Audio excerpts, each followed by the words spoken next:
to clarify some, for our own peace of heart and mind, and marami kasing nakikinig din na lawyers, legislators, para lang klaro yung records, no. There are a few things I rely on. I rely on rules. The Bible is full of rules, and I believe kung ano itanim, yan ang anihin.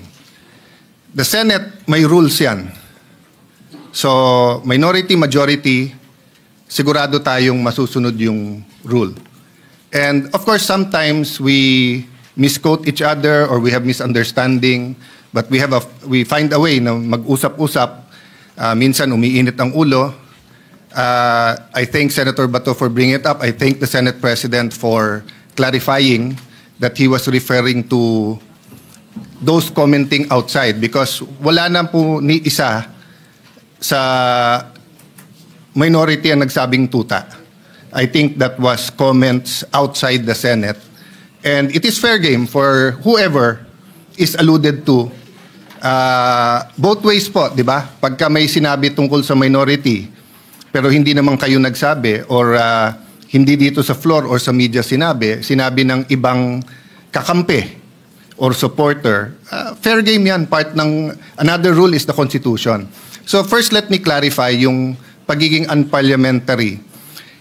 You cannot argue with the presiding officer. That is what, thank you very much. That is what is unparliamentary. You cannot argue with the presiding officer. Klaro yon, we all agree on that. But you can ask a question sa Senate President. Then the Senate President has an option to answer it himself or to pass it to the majority leader or whoever is in charge. But in this case, last week, because it was a decision by Senator Soto, our Senate President, hindi lang ng majority, our Senate President, you chose to answer it from there, which is your privilege. So we didn't mean to argue with you. But the procedure would be to either ask someone else to explain it or for the Senate President to go down at dito po mag-argue so that we do not argue with the Senate President.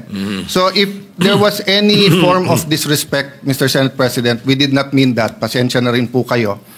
But in the same manner, we have to argue our point of view and rules. Kasi dito, ang daming congressman na nabanggit and wala tayong sinasanto dito. So kung may senador na babanggit, so be it.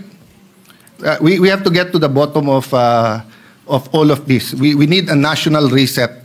Dapat lumabas lahat ng katotohanan. Nung sinabi kong we all have to repent, totoo yun. We are all sinners, but that doesn't mean na yung most guilty, yung mga guilty, lahat ng involved dito ay hindi dapat ma-expose at dapat parusahan. Ang problema nga, may gumugulo. At kung ikaw ang mastermind, guguluhin mo to. So ang problema namin, Mr. President, is that, and I think the Senator Marcoleta, the former chairman, will bring it up, no? Wala pa tayo dun sa state witness, eh. Nandun pa lang tayo sa protection of the witness, sa mga diskayas. Pero lumipat po tayo dito sa Assistant DE. Nagulat po kami kasi nga, hindi binalik sa Senado when he was still chairman. And Majority Leader, just to be concise, I'll read the rule, ha? Sabi dito sa rules sa page 6 of 7, section 6, subparagraph C, a witness cited in contempt may be ordered detained in such a place that may be designated by the committee alone. May word po na alone. Or with the concurrence of the Senate President. And in our discussion, the new chairman admitted that he was not consulted. It was the Senate President. But I myself, I said, siguro pag nasa ganun sitwasyon, kailangan umakto kaagad. I mean, the record, Mr. President, will bear me out, di ba? Na sinabi ko naman, di ba, na ayaw nyo magkaroon ng constitutional crisis, nagsalita yung House, nagsalita yung Senate. Ang problema nga po, hindi naman po simpleng request to ng Speaker of the House, eh. Yung mismong witness, siya nasusunod, eh. Sinabi niya dun sa House, eh, wag nyo na ako ibalik sa Senate, hindi siya binalik. So yes, initially, the issue was not where. The issue is not where to detain him. The issue is who has authority and ano ang rules natin. Ang rules natin yung committee. Ang committee hindi lang yung chairman. But at the last minute, napag-usapan natin dito at hawak ko po ang ating minutes or yung galing ba to sa journal? Transcript, no? Meron pong TSN po to. Nag-motion ang plenary po mas mataas sa committee. So paano po nangyari na si Assistant DE sa simpleng request niya, hindi naman nag-meeting yung committee. Ako as minority leader, automatic, hindi naman ako nakonsulta. So ang problema namin sa minority is not really where he is detained. Ang problema namin, can we rely on the rules? Because ang tamang procedure doon, kung hindi natin pinagbotohan to sa floor, is that either the chairman decides and we all give our concurrence sa chairman, or he informs us, may letter, anong tingin nyo?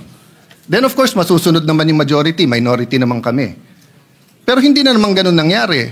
Tapos maririnig namin, mababasa na lang namin sa dyaryo or sa internet or maririnig namin ngayon sa majority leader na yun ang naging desisyon. Hindi pwedeng magdesisyon ang plenary tapos mababaliktad na lang ito. So the issue is not just Bryce. The issue is also the rules of the Senate. Ganun din po I don't know who wants to answer this. Ano ba ang rule natin pagdating sa CCTV? So, I put this on record. I will put it on record. Hanga ako kay Senator Lacson mag-imbestiga. And I support him to go all the way. But hindi ba kung meron tayong sinususpecha dito, you make a request for the CCTV. And then, you have a conclusion. Kasi kung hindi, lahat na lang tayo titingin sa CCTV. Tapos sasabihin natin dito, may nakita akong ganito, pumunta sa media. May nakita ko, pumunta sa ganito. Di ba? So, yes, the government is under attack and that's legitimate. The Gen Zs are rising up. That's legitimate. They should. But we should not attack ourselves. Kung meron guilty sa atin dito, i-expose natin. Tapos sa Ethics Committee. Huwag natin pigilan ng witness. Kung gusto ituro ni Bryce, kung siyam kami sa minor, ituro niya. Pero sundin natin yung rules, no? So before I let go of the floor, I think Senator Marcoleta on the same topic wants to say some things. But whether he will say it or not, Mr. President, no? I don't know the pleasure of the body sa plenary. At mas marami naman kayo So kung gusto nyo dito sa Senate, de okay. And I think Senator Estrada also found out that both in the PNP custodial and in the Pasay City, walang taga-usa. Tama ba yun? Sa custodial, hindi totoo na it was under the custody of USAA kasi walang taga-USAA ang nandun. So we do not know what transpired during that time. Kasi pagka under contempt, hindi punishment yun Binibigyan mo ng oras yung witness pag isip-isipan kung magsasabi ng totoo hindi. But if we allow people to come in and talk to him, hindi mo na alam kung sino nag-guide sa witness na yon. Ang pwede lang yung abogado niya, maybe his family. Diba? So I think this is legitimate without pointing fingers to anyone. I don't know what the Discayas will say. I don't know what Bryce Hernandez will say. Let them say everything they want to say. As Senator Ping naman said, may resibo. Pero katulad kay Joel Villanueva, peke yung resibo, ghost yung resibo Hindi pala screenshot yun Pinicturan pala ang cellphone. Ang screenshot, cellphone, sinave mo yung screen. Eto, cellphone, kinunan. O, sabihin mo na, sige, let's not on technicalities. Tapos tignan mo yung laman. Yung laman, member daw siya ng CA, hindi siya member ng CA doon. At tapos na. Kay Senator Jinggoy, naka-Amerikana, minsan na nga lang mag-Amerikana yung tao nung birthday niya. Pero ang picture sinabi, birthday niya, hindi naman. So, yes, may resibo, pero may peking resibo But we will address that at the right forum, Mr. President. But, again, we have to follow the rules. Sabi ng Supreme Court sa case ni Vice President Sara, sa tamang paraan, sa tamang panahon. Senator Marcoleta, will you... Same issue Same issue ba? Yeah, same issue. So that isang sagutan na lang, maybe I can... Mr. President, Majority Leader. yes, we'd like to recognize Senator Marcoleta, please, Mr. President. Senator Marcoleta is recognized. Mr. President, I rise on a question of privilege. there are recent unsettling statements. Yeah, Mr. President, just to, before, my apologies to Senator Marcoleta, because Senator Erwin has been quietly, diligently waiting for his turn to give his privileged speech. Well, if Senator Erwin is willing to give way, we have no problem, Mr. President. All right, go ahead. You may proceed. And besides, Mr. Majority Leader, I'm rising on a question of privilege, which is the higher and preferred way of speaking before this body. Mr. President, I am armed by the explanation of the minority leader that we're not questioning the prerogative of the presiding officer, but we can question the Senate President on issues that are quite legitimate, such as the matters I would like to raise today. Unsettling because, Mr. President, on September 9, in your interview with ANC Head Start with Ms. Karen Davila about the Blue Ribbon Chairman being a lawyer, your answer is, there is no such thing as a rule na dapat abogado yun. Abogado ka nga, di ka naman magaling mag-imbestiga, di ba? So useless. Mr. President, I'd like to put on record, there was no inclination from this representation na meron man lang kaming sinabi na ang chairman ay dapat, chairman ng Blue Ribbon Committee ay dapat abogado. Wala po kaming kahit na shadow ng inclination, any reference to that matter, wala po kaming sinasabi. Ngayon po, yung sinasabing abogado ka nga, di ka naman magaling mag-imbestiga, hindi ko po alam kung sino po yung tinutukoy ninyo, sapagkat narinig din po kayo sa inyong mga interviews. Sinabi niyo po, Mr. President, na maraming dissatisfied sa direction na tinahak po ng aking investigasyon nung ako pa po ay chairman ng Blue Ribbon Committee. Hindi ko po alam kung sino po yung dissatisfied sa mga members natin. Wala naman pong perfecto, Mr. President, pero sa akin pong pananaw ay ginawa ko po yung aking makakaya. Kung meron man po akong pagkukulang, ay humihingi po ako ng tawad sa aking mga kasamahan sa Blue Ribbon Committee. Ngunit hindi ko po sinadya na ilihis sa direksyon ng tamang pag-iimbestiga ang ating Blue Ribbon Committee. Noong September 10 po, 2025, ang programa pong Sa Totoo Lang, sa 1PH, nandun po yata si Job Francisco, Chicky Berhel, Cheryl Cosim. Ang sabi po ninyo, with reference to the affidavit of the Discayas, may suspetsa kami na inedit yung affidavit. Mr. President, ito po ay indirect affront to the integrity of this representation. Yung lamang pong pagsuspetsahan niyo na inedit yung affidavit, paano kayo nagsuspetsa? Ano po ang ginamit ninyong batayan at pagsususpetsahan ninyo na maring inedit yung affidavit? Ako po bilang chairman ng Blue Ribbon Committee, nagpakaingat-ingat po ako nung sila po ay sa pamamagitan ng kanilang mga taga-lapit, ay minabuti ko pong hingin sa kanila. Sumulat sila sa akin para malaman ko kung talagang meron silang kagustuhang magpahayag ng kanilang saloobin tungkol sa dinidinig natin sa Blue Ribbon. At gusto kong masatisfy ang sarili ko, Mr. President, kung totoo nga at kung bakit nila gagawin. So nakareceive po ako ng sulat sa kanila, handwritten. At nung malaman ko po na talagang galing sa kanila ang pagpapahayag na voluntaryo, sinabi ko, sige, gawin ninyo.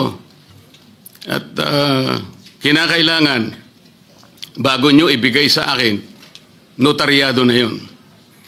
At yun pong affidavit na yon, o subscribe sworn statement, Mr. President, ay naibigay sa akin, araw na po, maggagabi na po ng araw ng linggo, in a sealed envelope.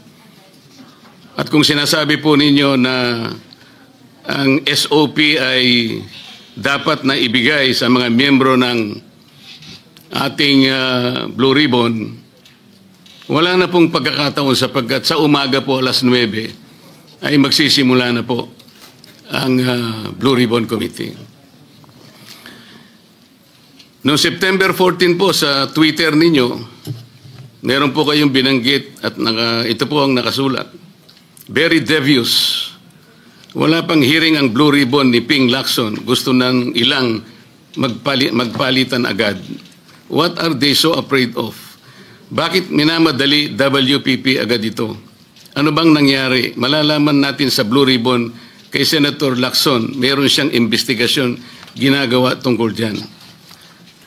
Ano po ba yung pinanggalingan ng mga salitang yun, Mr. President? Sino po yung natatakot? Sino po yung nagmamadali? Kung ang inyo pong tinutukoy ay yung aking sulat para irekomenda na mag-apply sa Witness Protection Program ang mag-asawang Diskaya, yun po inaayon sa batas, Mr. President. Ito po ay inaayon sa Section 4, Republic Act 6981. Ito po yung Witness Protection Act. Ang sinasabi po doon, in case of legislative investigations in aid of legislation, a witness with his express consent may be admitted into the program upon the recommendation of the Legislative Committee where his testimony is needed, when in its judgment there is pressing necessity therefore, provided that such recommendation is approved by the President of the Senate. Ang committee po ay nagpasya, Mr. President, kasi hiniling po nung Diskaya sa kanilang sworn statement na meron tangka sa kanilang buhay, sa kanilang seguridad, ang kanilang pamilya at kanilang mga anak. Kung kami po ay nagmamadali, yun po kasi ang sinasabi ng batas. Para makapag-apply po siya na sa Witness Protection Program, ang chairman po ng committee sa pagsang-ayon ng kanyang mga miyembro, kailangan po kami gumawa ng sulat sa Secretary of Justice. Ayun nga po, ipinrepair namin kaagad. Hindi nga lamang po napirmahan ng pumalit na Senate President sapagkat nagpaliwanag siya, nalaman pala niya na meron palang presscon ang ating Department of Justice Secretary na doon sinabi niya, hindi raw siya magbibigay ng witness protection sapagkat kinakailangan muna ang ibalik ng mga Diskaya anumang pera ang kanilang nakuha sapagkat hindi kanila yon. Sa makatid, ang policy daw ng Department of Justice ay ibalik muna yung pera bago aksyonan ang kanyang aplikasyon sa Witness Protection Program. Mr. President, ako po'y nalulungkot maski sa aking press con kanina ay sinabi ko kung bakit ganun ang sinabi ng Secretary of Justice. Wala po sa tuntunin yun eh. Kung babasahin lamang po niya ang Section 3 at Section 10 ng Republic Act 6981, wala pong binabanggit doon na restitution, yung pagsusuli. Nag-uumpisa lang po sa pagsusuri, sa pag-iimbestiga ang komite. Meron na po bang halaga na dapat isuli? Na-determine na po ba yun? Meron na po bang ruling na kung ano yung kung sino at gaano ang isosoli ng kung sino man ang may kasalanan? Meron na po bang ganun? Wala po eh. Prospective lang pong mag-a-apply eh. Nasa sections 3 and 10 ang mga requisites kung ano-ano po yun. Mga 10 requisites po yun. Yung restitution, wala po ron eh.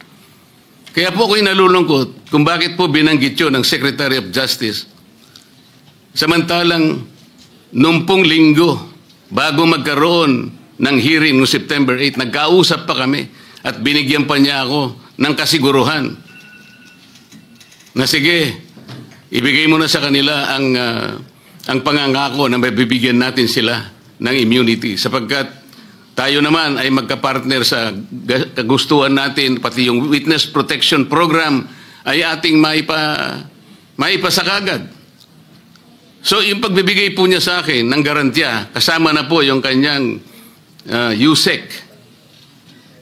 Yun ang nagbigay sa akin ng lakas na loob. Kaya ako'y sumulat kagad. Hindi ko alam na babaligtarin ako ng Department of Justice. Ngayon po, Mr. President, yun po ang ginamit ninyong dahilan kung bakit hindi nyo pinirmahan. Sana man lang po ay napakarami naman ninyong mga abogado sa inyong opisina rin. Binasa nyo sana yung batas. Kung yung restitution po ay isa sa requisite para ang isang tao ay makapag-apply man lang. Yun po kasi yung prinsipyo ng batas eh. Bago siya gumawa ng isang marahas na kapasyahan, alam niyang mag-aalanganin ang buhay niya. Magsasabi siya, nung inaakala niyang maaring makapaglagay sa panganib ng kanyang buhay, kailangan nga bigyan natin din siya ng protection. Yun po yung batas eh. Hindi ko nga po alam kung bakit sasabihin ninyo, bakit may pagmamadali? Dito pa nga po sa sinabi ninyo noong September 13, Mr. President. Ang reading ko, sabi po nyo, camouflage lang yun eh. To put me and the leadership of the Senate under the gun. Kunwari, merong naiinis sila. Kung bakit hindi ko pinirmang sulat sa DOJ, baka may commitment sila to someone, to some people. Is there a commitment somewhere? Baka merong nakiusap na pwede silang ipasok sa Witness Protection Program. Lahat po ng ganitong mga pagsususpetsa is a direct affront to the integrity of this representation, Mr. President. As a member of the Senate, bakit po kinakailangan magkaroon tayo ng ganitong pahayag sa publiko na walang basihan ni katitingman? Ito po yung nakakalungkot. Noong September 10, sa bilyonaryo interview with Ms. Corina Sanchez, ang tanong po ni Ms. Corina, Bryce Hernandez natatakot daw po siyang bumalik sa Senado. May basihan po ba ang kanyang pangamba? Yun po yung tanong niya sa ating Senate President. Ang sagot po ng ating Senate President, sabi niya sa House, makatwid, parang kinonfirm niya. Ang nangyari, yung mga congressmen nag-request na kung pwede daw, huwag ibalik sa Senate dahil meron daw siyang binabanggit na mga senador. So ang ginawa naman ng mga congressmen, nakiusap kay Speaker, si Speaker tinanong sa akin, dahil ang sinasabi raw kung pwede mo nang i-retain. Sabi ko, hindi pwede dahil sa legal custody namin yan eh. Dahil merong contempt dyan sa Senado. Nakikiusap sila kung pwede na wag sa Senate mismo, hindi naman i-retain sa House. Ang umandar sa akin, siyempre, yung tinatawag na parliamentary courtesy. Kasi meron silang nakakontempt doon, yung si Mendoza, gusto rin naman namin kunin yun. Alam ko later, iimbitahan namin yun. So ang nangyayari po, Mr. President, kaya ba dinidiscredit, kaya ba pinagsususpetsahan yung Diskaya sworn affidavit sapagkat may binanggit siyang 17 congressmen? Yun po ba ang dahilan? Bakit naman po nung yung Hernandez ay nag-testify sa House, bakit kagyat nating pinakinggan naman ang kanyang katwiran? Dahil may binanggit naman siya, di umano, na may kasalanan na dalawang kasama natin dito. At saka siya nagsabi na, huwag niyo na akong ibalik doon sapagkat manganganib ang buhay ko. Ang maliwanag po dito, pagka ang nagsasalita si Bryce Hernandez, parang merong kagad pagpapatibay. Parang pinaniwalaan na natin na maaaring manganganib ang buhay niya sapagkat meron siyang binanggit na dalawang kasama natin. Paano yung buhay ng Diskaya na inimbitahan nila doon? Na binigyan na, bigla na lang nating, wala man lang tayong aksyon. Samantalang 17 congressmen ang binanggit niya. Hindi nyo ba naisip, manganganib din ang buhay niya? Pero walang nagsalita dito sa atin. Yun po yung aking nakikita. Huwag po tayo mag-away-away. Ang ating pong hinahanap ay katotohanan lang. Pero kung ganito po ang gagawin natin, manggagaling po sa ating Senate President, magpapalipad po kayo ng salita na kami po ay wala namang kinalaman. Lalong-lalo na po ang representasyong ito. Kahit minsan wala po akong sinabihan na mas magaling po ako. Wala po akong sinabing ganun. Ang sinabi ko lang, ang pagkakaiba po ng investigasyon ng Senate Blue Ribbon Committee is in aid of legislation. Kung ang direksyon ko pong yun ay mali para sa inyo, nasa sa inyo na po yun. Pero yun po ang nalalaman ko. Sa 3 pagdinig lamang po, nasabi ko na po kanina sa press con, sa 3 pagdinig pa lamang po namin, nakita ko na po ang pangangailangan ng halos 14 na legislative measures na dapat natin kagad na ipasa para sa ganon, maayos natin, ma-address natin kagad ang malalang problema ng corruption sa ating bansa. Maraming salamat po sa pagkakataon, Mr. President. Thank you, Senator Marcoleta. Majority Leader? Yes, Senator Kiko Pangilinan would like to be recognized, Mr. President. An objection?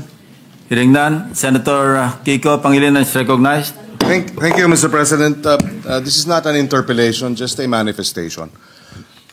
Mr. President, bago pa man naglabas ng affidavit ang mag-asawang Diskaya, nag-comment na po ako dahil narinig ko doon mismo sa hearing nung tinanong siya nung ilang mga senador. Binanggit niya ang mga pangalan at sinabi niyang mula 2022. Hindi bago ng 2022. Wala pa ho silang affidavit noon, tinanong sa kanila sa hearing. Kaya nung pa man, nag-comment na ako. At ako mismo sa comment ko, sabi ko, mukhang Photoshop tsaka edited. Hindi yung testimonya, hindi yung affidavit, kasi wala pang affidavit noon eh. Testimonya pa lang nung una o pangalawang hearing. Kaya, in fairness to the Senate President, kung sinabi niyang edited, I was not referring to, this representation was not referring to the affidavit or in any way referring to the chairperson of the Blue Ribbon Committee. I was referring directly to the testimony given during the hearing, public hearing, of the Diskayas, that they said they started flood control projects in 2016 and then went on to continue until 2025. And they too said na itong mga binanggit nilang pangalan ay sa 2022 lang. So kahit na wala pa ho yung affidavit, doon pa lamang sa kanilang mga testimonya during the public hearing, nakita ko na mukhang hindi kapani-paniwala. At least this is my view as a lawyer, na mukhang kung gagawin silang state witness, kinakailangan buo, hindi edited.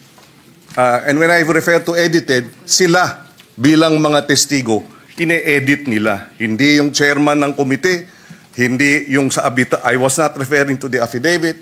I was referring to their testimony when the affidavit had not yet been actually submitted. Just for the record, Mr. President. Thank you, Senator Pangilinan. In addition, Mr. President, in addition, point number 2, sorry.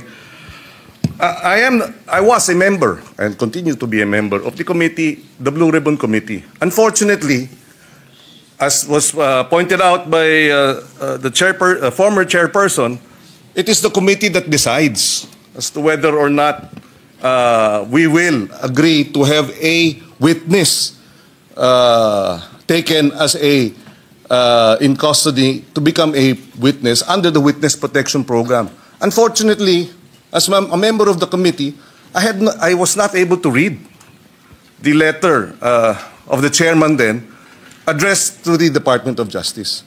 So in that case, Mr. President, sabi siguro kanina, if I heard correctly, nagmamadali dahil nga yung seguridad ng ating mga magiging witness dapat ay paramount. Pero sa akin, mas paramount siguro na may process na ang mga committee members makita man lang yung sulat bago ito'y ma-repair sa Department of Justice. Wala akong nakita, wala po akong nabasa, nakita ko na lang sa dyaryo, Mr. President. Mr. President,